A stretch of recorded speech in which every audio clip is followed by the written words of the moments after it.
Today, it's all about MPC One versus Deluge. Freebie. Hey, how's it going, everybody? Welcome to Freebeat, where I post new music-related content every single day, so if that sounds good to you, hit that subscribe button, ring that notification bell. Today's patron shout-out goes to Galactic Tapes. Thank you so very much for the support. He actually just released an awesome synthwave album called Void Drifters, so if you want to check it out, be sure to go search Galactic Tapes on Bandcamp. Let's get started.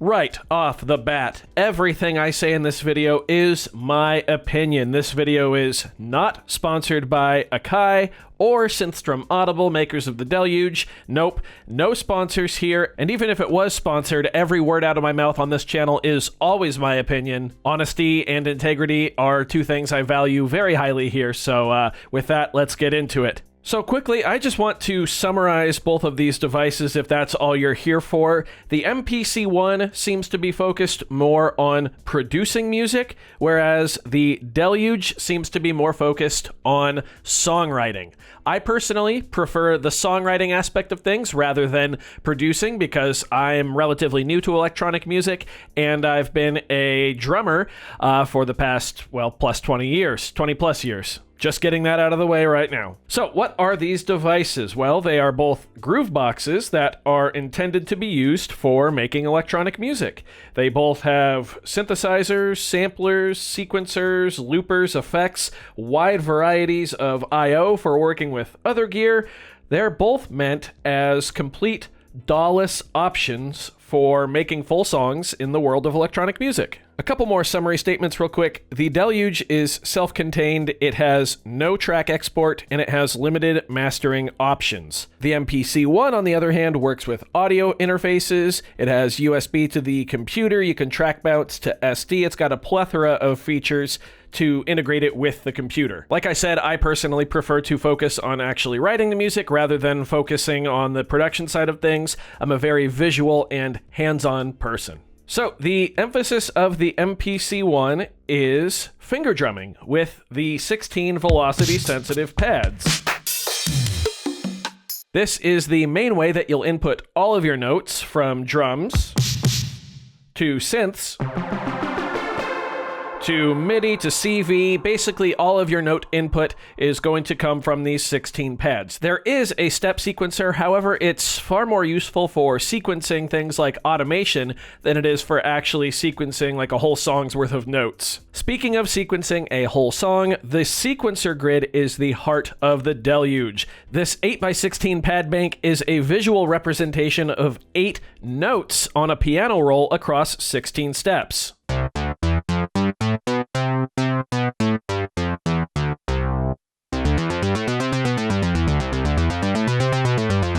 Or 8 different pieces of a drum kit across 16 steps.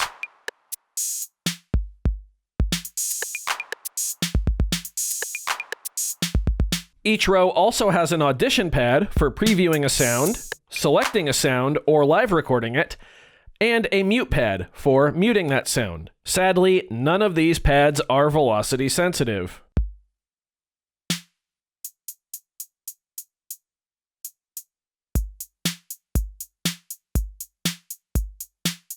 Zoom in and out functionality on the Deluge is incredibly easy to use and works flawlessly with the grid. Once you get a handle on it, you can go wherever you need to with speed and ease. You can zoom in as far as 128th notes.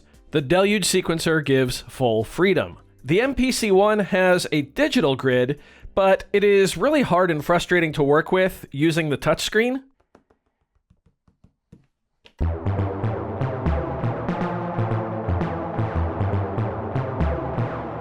A stylus might make this a little bit better of an experience, though. Overall, sound-wise, the MPC wins, in my opinion. The synth plugins that are included are fantastic.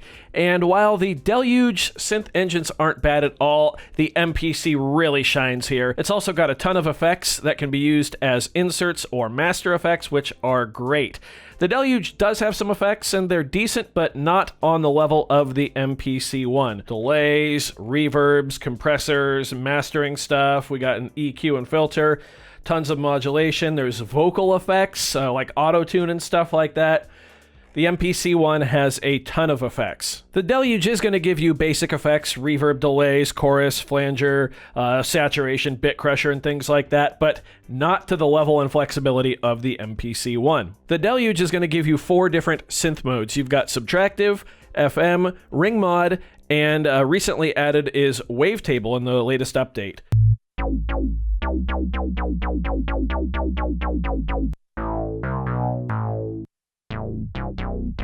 Just scrolling through some presets here.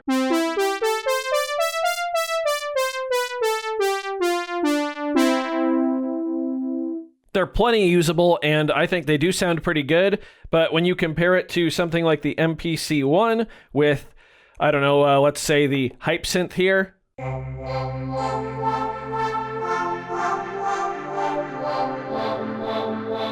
Not to mention the screen really does help on the MPC One for editing your synths.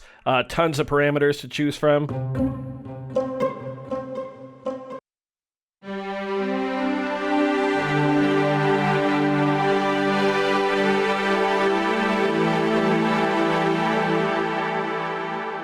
Hands down, the MPC One wins in the sound department. Sampler-wise, the MPC One is a lot more visual due to the screen, but functionality-wise, both devices are actually very similar, with the Deluge having a surprising amount of power packed under the hood, despite its lack of screen. In the case of sampling, the pads actually light up to form your waveforms, and the implementation works pretty well. Both devices also have full support for multi-samples, so it makes for pretty smooth and dynamic playback if you do use those multi-sampled instruments. One of my favorite things about the Deluge is that it has no self-imposed limitations. You can simply work right up to the limits of the CPU and RAM. The MPC One does have limitations, and while they are pretty high for things like MIDI tracks, you can have up to 128 of those. If you want to record, say, an audio track, you only get 8 of those, so that's where it tends to scale back. The Deluge, on the other hand, allows you as many audio clips/tracks as you'd like, so long as the CPU and RAM can handle it. When it comes to writing full-length songs, both devices go about it in a slightly different way. The MPC One sees you making smaller patterns most of the time, and then straight chaining them in a song mode, then saving that chain as a new pattern for in-depth editing. This actually works pretty well and is very focused around coming up with the framework of your song before committing to it, and then once you're committed to it, just edit from there.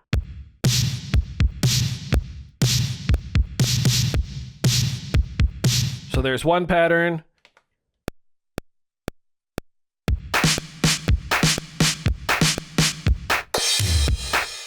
There's a second pattern. Now I can go into the menu here, go into song mode, and I can actually see them and chain them, and then save that chain as a separate pattern, and then edit from there. It's pretty cool. The Deluge, on the other hand, has an arranger view that's as close to Ableton Live as I've ever seen on a hardware device. In Song View, you pull up a blank track, then you go into Clip View. You then make your clip. Then you can copy that clip and make changes to it and switch between them. From there, you can actually go and arrange these clips in any way you see fit using an arranger view.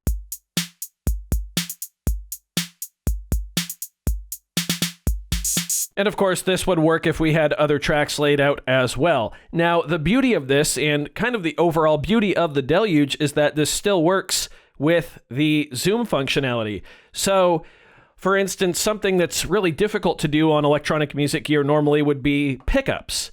But if we sequence what we want here, and then say we're on a synth track, so let's go and pull up a synth track here.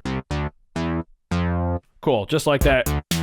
Now we can actually go and place this anywhere we want on our timeline in Song View. I could zoom into 30-second notes, and I want to put this in a really weird spot. I can just put it like right here.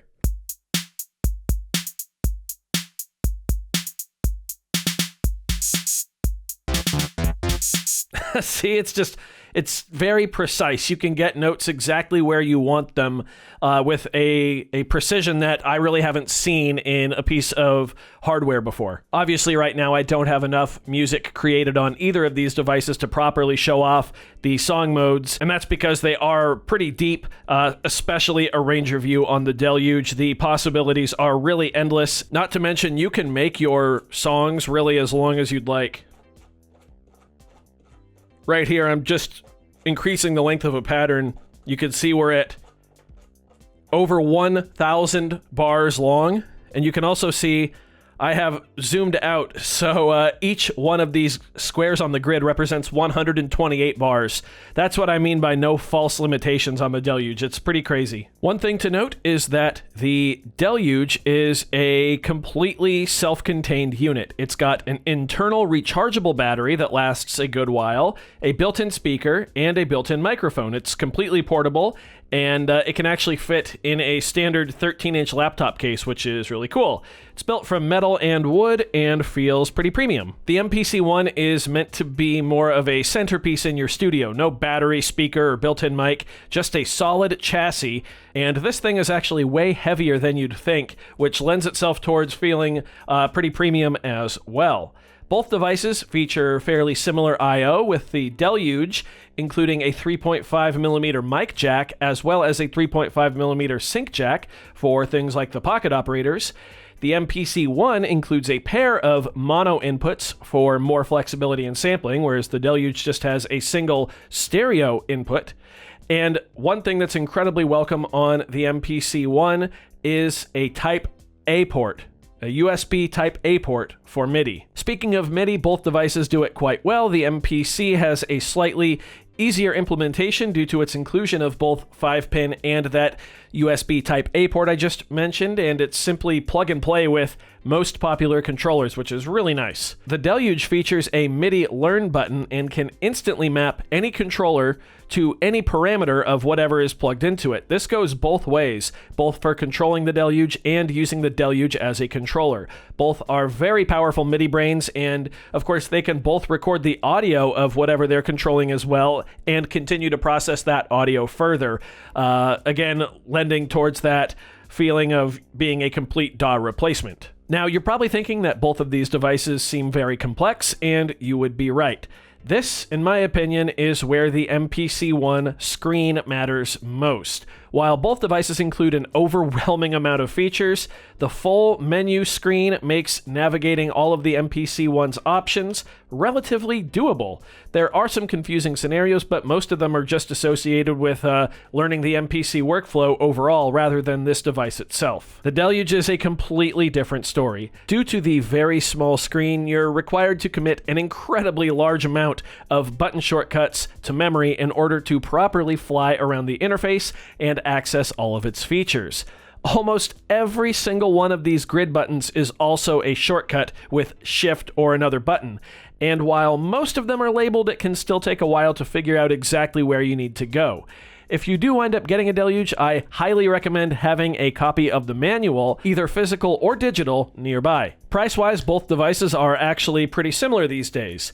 When the MPC One came out in 2020, it launched at a price of $699 US. Since then, it's received a few major updates, adding new synth engines, a drum synth, vocal effects, USB audio interface capability, among many other features.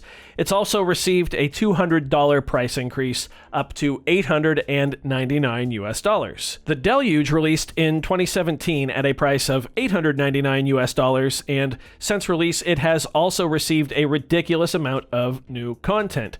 Arranger mode, audio clips, and alphanumeric keyboard, just to name a few.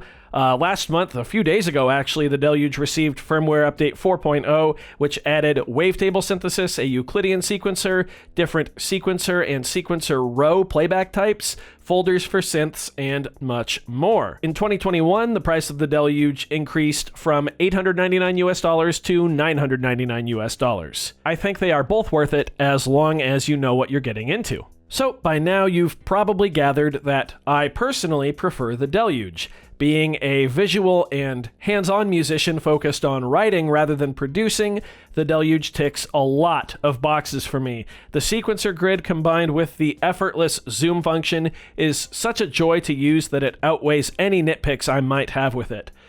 That being said, the MPC One is still a fantastic piece of gear with a legendary name behind it, and if you're more interested in the production side of things, I think it's pretty easy to fall in love with.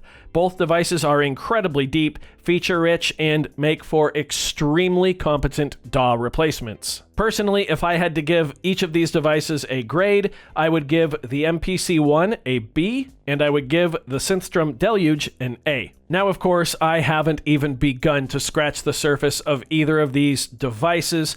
They are so incredibly deep that one video isn't anywhere near remotely enough time to do either of them justice. I highly recommend doing your own research. There are tons of fantastic creators that have spent a lot of time and energy making wonderful content on both of these devices, and I wholeheartedly recommend checking out as many videos on both of these as you can if you are interested in either one. So I do hope you found this video informative or at least entertaining. If you did, be sure to leave a like on it. If not, well, you know where that thumbs down button is. That's okay too. Doesn't hurt my feelings, just makes me try that much harder next time. Either way though, be sure to hit that subscribe button, ring that notification bell. I do release new content every single day. I sure appreciate you watching. Thank you so very much for being here. We'll see you next time. Bye.